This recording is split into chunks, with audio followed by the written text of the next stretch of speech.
Well, here we go. It's the weekend, and I'm quite partial to a bit of science fiction. So here's our old mate Ross Coulthard again, and this is from, what is it? Ross Coulthard drops a UFO bombshell. He's on Project Unity, and he's just going to say a couple of things that I think are quite interesting. People are going to question what I'm about to say. What if some of that shit is so big it can't be moved? Is that what you're saying, Ross? Is that what you've been told? That's exactly what I'm saying. How big is big? It's big. So big they built a building over it. Okay, so big they built a building over it. Okay, let's listen to the next bit.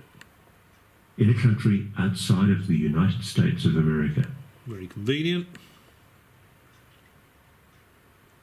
I know that sounds preposterous, and I know, oh my God, you can just hear them now, the bleating debunkers. Let's see this investigated. Let's just see what happens. Exactly. Let's get it investigated and see if there's any truth to this science fiction nonsense. He's saying that the skeptics don't want it investigated. So I don't know any skeptics that don't want it investigated. Let's find out if it's real. Let's investigate it. Let's get to the bottom of it. Absolutely. Let's test these allegations before the Congress. Let's do exactly that. It's very, very easy for people to go, oh, there's no evidence. Oh, my goodness me. Let's just go away and ignore it. Now, why is it people feel the need to put on a silly voice when they do that sort of thing? I don't put on a silly voice when I tell you what Coulthard has said. I don't say, oh, Coulthard says there's a big thing. I just say it's so big they couldn't move. Instead of put a shit, they put a building over it. I don't do that, do I? So why does Ross Coulthard feel the need to do the silly voice? Just like Kremlin Jones does the silly voice. Any psychologists out there like to let us know why that might be? But certainly, I don't know any bleating debunkers that don't want this investigated. Perhaps he could name some. Let's test it. We haven't even got there yet. You know, there's a whole cadre of supposed experts on social media who are saying it can't be, therefore it isn't. Yeah, he doesn't name them. I don't know who he's talking about. It can't be, so it isn't. Yeah, I'm saying I don't believe that it is. I'm not saying it can't be. I'm saying I personally don't believe that it is. For me to believe that it is, I'm going to need to see some tangible evidence. Who's saying it can't be, so it isn't? Don't think I've seen that anywhere. And that's been the default for so many years. It can't be, therefore it isn't. I don't think that's true. I really don't think that's true. I think all that the skeptics have ever said is, show us the evidence. If it's real, show us the evidence. If there's no tangible evidence, then it's not real. Simple as that. Not, it can't be, so it isn't. Where's that come from? Imagine if what Mr. Grusch is saying is true. You'd need a bloody good imagination, I think, to be honest. Think about the implications of that. And imagine if, as I've just intimated to you, some of these objects are not capable of being moved because they're too bloody big. So now it's gone from one object that was too big to be moved, so they put a building over it, to now there is a number. Now there is a number of objects that are too bloody big to be moved. You can see how these science fiction stories get embellished. You know, it's gone from one to a number already. This is only a 5-minute interview. I mean, that's pretty astonishing. Have you said that before? No. He's probably just made it up, that's why. You're the first. See, I always save something for you, Jack. Always save me a little something. No, seriously though, Ross, that's nuts. So you were told by someone, a trusted source, I imagine, that... Multiple. Let me just tell you this. I know exactly where it is. Doing his professional captain's smug look there. I know exactly where it is. So it's gone from one object too big to be moved, so they put a building over it, to a number of objects that are too big to be moved. And now we're back to knowing where one of the objects is. So it's gone from one to a number, back to one, and he knows where it is. So we have to assume he's talking about the object that he mentioned initially, the one that was too big, the one that's the one they put a building over. This is getting more and more fanciful by the minute, isn't it? My goodness. My goodness. Do you think that's going to come to light? One day. One day. Yeah, and it's really interesting because it's... You see, if he knows exactly where it is, he could put this to bed right now, couldn't he? He could say, right, here it is, here's the Latin log. And there'd be so many people would descend on that, and they would tell us whether it was an alien spacecraft or not, wouldn't they? That would be it. There'd be nothing to discuss. So why doesn't he do that? He's supposed to be an investigative journalist. Investigative journalists are supposed to investigate and reveal, aren't they? And this guy's investigating and he's keeping it to himself. I personally don't think this makes a great deal of sense. I'm not sure he even believes it. He's probably stringing this stuff out because he's got books to sell about UFOs. He's sort of jumped on the UFO bandwagon, this guy. And he's sort of immersed himself in this UFO nonsense, and he's written a book about it. And I think it might be either clouding his judgment, or maybe he's doing what everybody else in the UFO business, and make no mistake, that's what it is doing. Piffle peddling for cash. I wonder. Absolutely gobsmacking that it's been kept as a secret. Jesus. Imagine. So why on earth, having investigated this, would he keep it a secret? This makes no sense whatsoever, does it?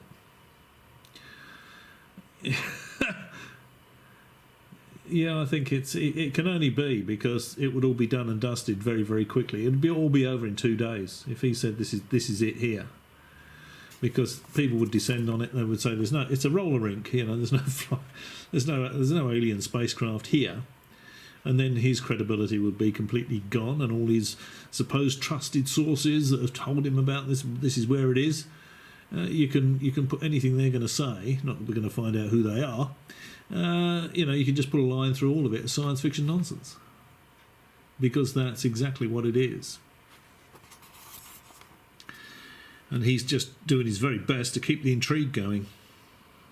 Still hasn't told us the results of the test on his Texas alien sphere yet, has he? When are you going to tell us it's a ball check valve made in the good old US of A, Ross? Having an object that's so big, it's just not conceivable to move it. I can't.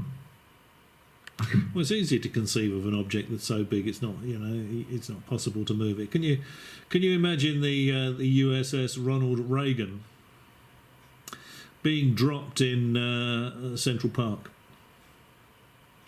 Could you imagine moving that?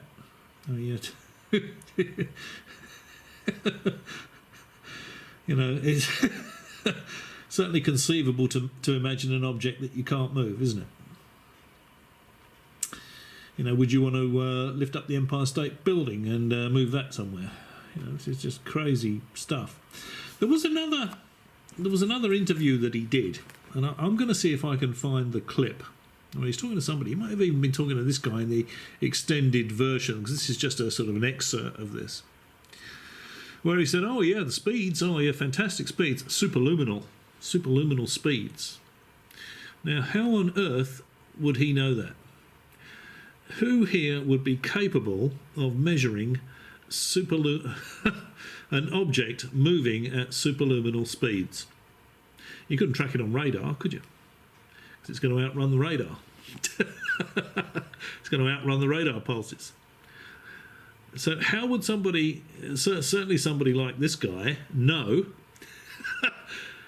that something is moving at superluminal speed? It's a good question, isn't it? Well, what I'll do is I'll see if I can find a clip of Mr. Coulthard here saying something about these things moving at superluminal speed. But if I can't, then I'll end the video here. So I'll say, as always, thanks for watching. Maybe I'll catch you again, but just see if I've just check to see if I've tacked the other bit on the end. Okay, now I think this is quite interesting. I'm probably a scratchy record on this. Is we're dealing with a person who... This is David Grusch he's talking about.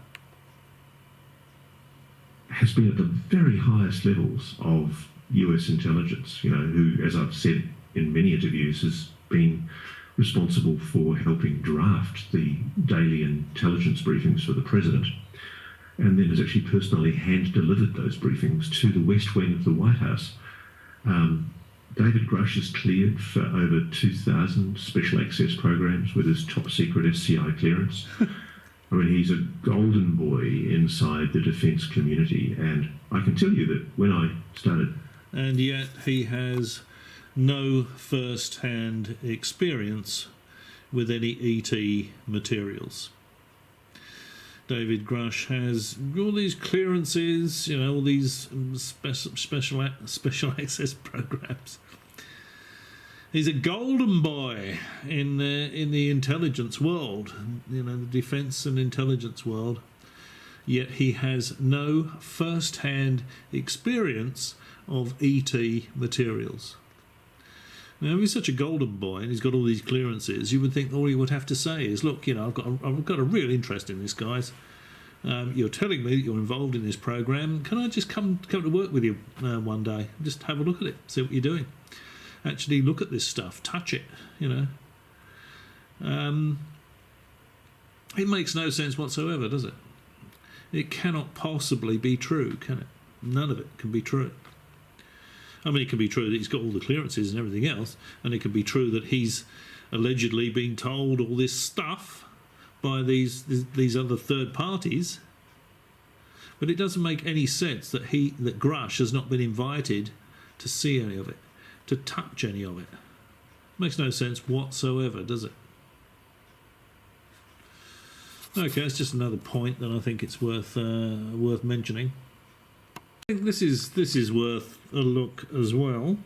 But there's another category which I've drawn people's attention to as well, which is I've actually also been told that there have been retrievals by private companies. Can you imagine that? You know, private companies have go teams. They're all on call. They're all on standby. How much would this cost, you know, to rush out and recover a UFO? A crashed alien spacecraft. Now, how much equipment would you need to recover something like that without everybody, you know, standing around live streaming it on the internet with their iPhones? You know, this is just none of this makes any sense. It doesn't sound real, does it? Using private military contractors with no federal government role at all. So you've got private military contractors. You know, so what are you going to do? So one of these things crashes in you know, on an island in the Pacific, and you're going to pull your mercenaries out. I mean, what do these mercenaries do when they're not sort of fighting in Africa or, you know, fighting in Afghanistan or something like Iraq? You know, what are they doing? Are they all working in supermarkets? I mean, where would these go teams be? These private armies just sitting around looking at their shoes, waiting for the phone to ring. That essentially this has been privatised. I don't think they would fall within that definition. You know, the mischievous lawyer attorney in me looks at that law and thinks they've been very careful, but how can they compel a private company to reveal possession of privately retrieved materials. They really can't. On what basis could they have standing?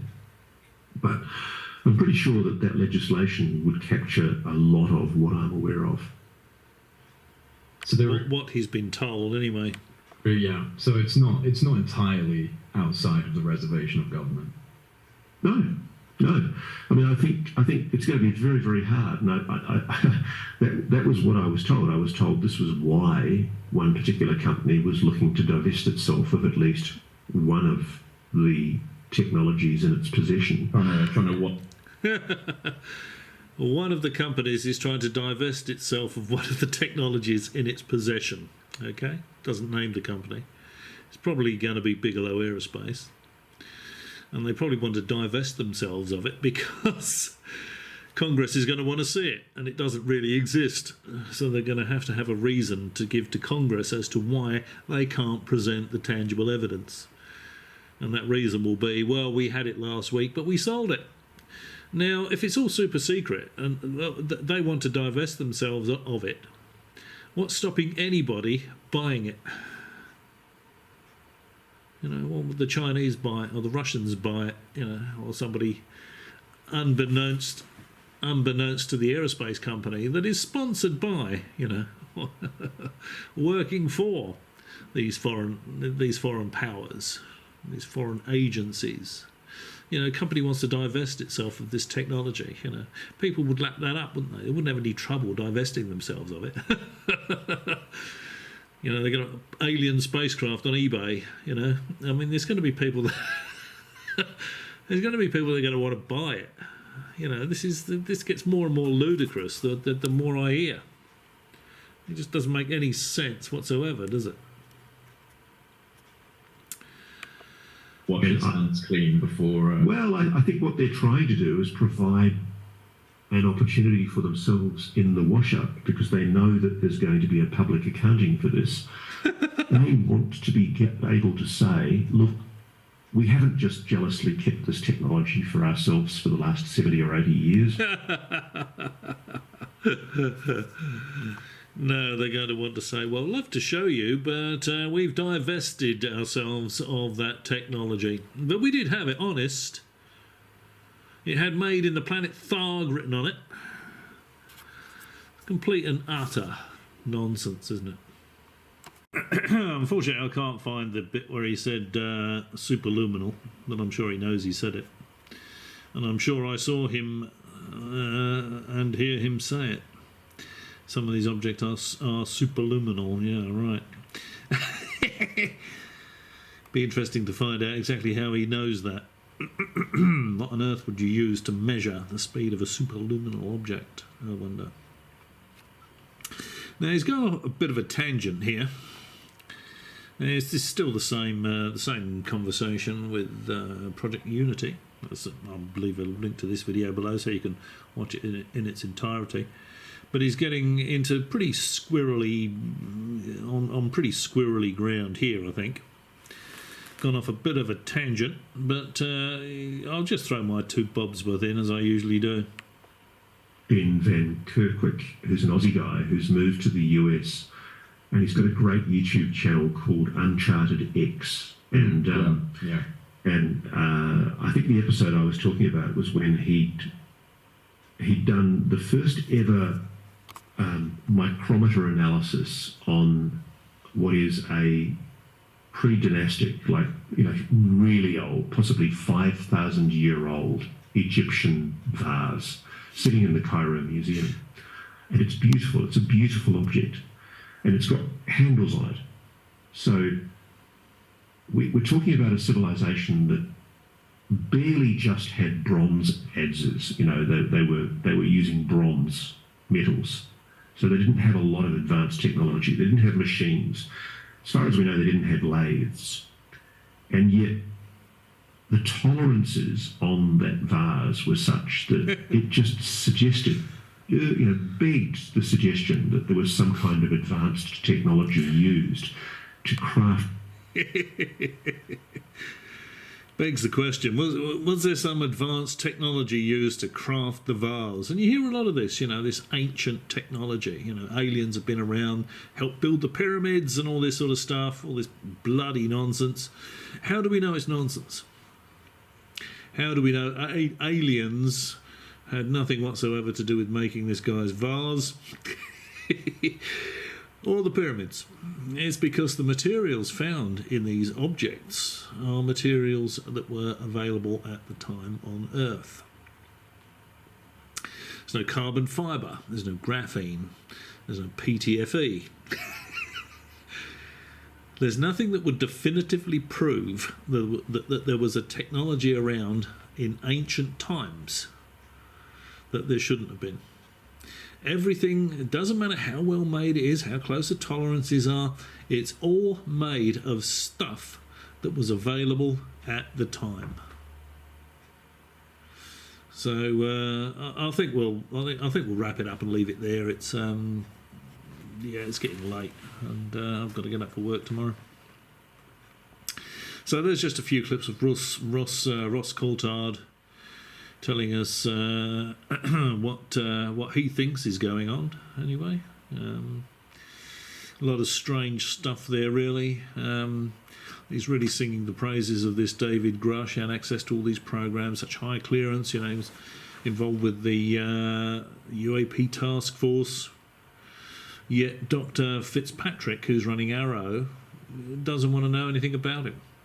Grusch told him his story, and he's basically dropped it in the bin. Grusch says he has all these clearances, and people are telling Ross Coulthard that yes, he's a bit of a golden boy, he's got all these clearances, he was involved in the UAP task force, yet he has no first-hand experience with ET materials. You would think somebody in that position would easily have first-hand experience with ET materials. I mean, if that was me, and I was in those positions, I had all those clearances, I had access to something like 2,000 special access programs, I was the golden boy. Someone said to me, I've been mucking around with this alien spacecraft, Steve, and this is what we've been doing. We've been trying to figure out this anti-gravitic propulsion, which would be completely useless for travelling through space, by the way. Might be all right for hovering around the planet, but it's really interesting stuff. And I would say, well, can I have a look at it? It's the first thing I'm going to say. So how many times would David Grusch have said to these people, no, well, let's go, come on, I just want to go along and have a quick look, come on. It's only up the road. And apparently he was denied. Doesn't make any sense whatsoever, does it? If you've got any critical thinking ability, none of this makes any sense. Yeah, my critical thinking ability is telling me this is all absolute bloody rubbish. We'll know for sure in a few months, 6 months maybe. And, if it turns out that it is true and somebody comes on and says, hey, I've got some tangible evidence, here it is, and it's, it's peer-reviewed, and the people doing the, in academia that are doing the research onto the material say, well, yeah, this is definitely, we've not seen it, this is not from here. There's tangible evidence to back up the story, then, yeah, and by all means, I'll be happy to accept it. But until then, I'm afraid it stays in the science fiction rubbish basket. Was